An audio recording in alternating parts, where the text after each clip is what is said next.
این مرجعیت سنتی ما عزیزان من. مرجعیت سنتی ما در خواب، در غفلت. دشمن اینها را از هر طرف احاطه کرده. دشمن اینها در دنیا گسترش پیدا کرده. جهان اسلام را عوض کردن در این 40 سال. تکفیر شیعه را ترزیق کردن در اذهان همه مردم. این خران، این ابلهان، اینها در یک مسیر دیگر در خواب غفلت خوابند.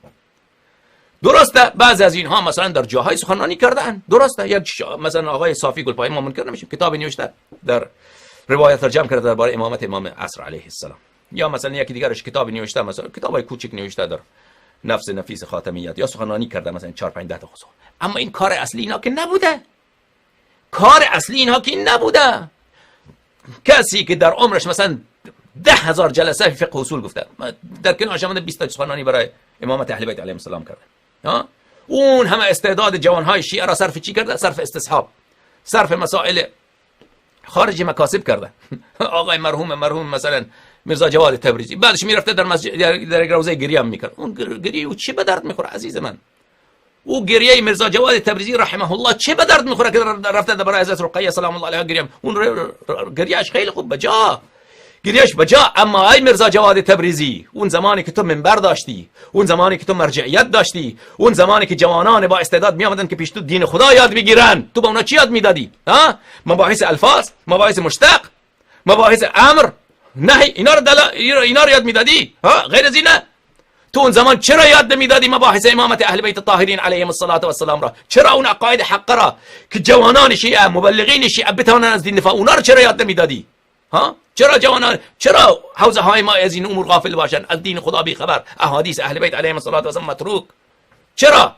و من نمیخوام به سوی بی‌ادبی یاد بکنم از مرحوم میرزا جواد تبریزی، از دنیا رفته، خدا رحمتش کند، اما مسیر اینها مسیر باطل بود و مسیر فعلی اینها مسیر باطله. و من حرف من در مراجع سنتیه، مراجع انقلابی، مراجع فلسفی عرفانی، اونا که کفر اونا واضح و آشکاره. پس عزیزان من در 40 سال گذشته دشمن ما بسیار فعالیت کرد. ما در غفلت بودیم، ما در خواب بودیم و در این خواب و در این غفلت هستیم و حاضر هستیم که تشیع نابود بشود مگر اینکه ریاست ما به هم نخورد. ما دست از این فقه و اصول که از عمریه گرفتیم از این دست بر نکشیم. این خیانت عظیمه. ما باید بیدار بشویم، ما باید برگردیم، حوزه های ما باید برگردد.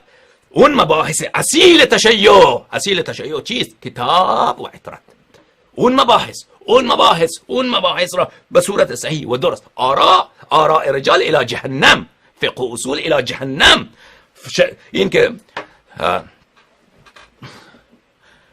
صاحب جواهر چی گفته؟ خویی در تنقیح گفته به جهنم که چی گفتن؟ اون چیزی که امام صادق علیه السلام گفته، اون دین خداست. من چیکار دارم؟ خویی چی گفته؟ صاحب جواهر چی گفته؟ اونا که کلام اهل بیت علیهم السلام را شرح که نزدن، نظریه خود را گفتن به جهنم. چرا طلاب ما صرف عمر خود را صرف این امور باطل بکنند؟ یا آخوند آمده اونجا کفایه نوشته، من بیام اونجا. آی خدای پاک، دوستان شما نرفتید درس کفایه؟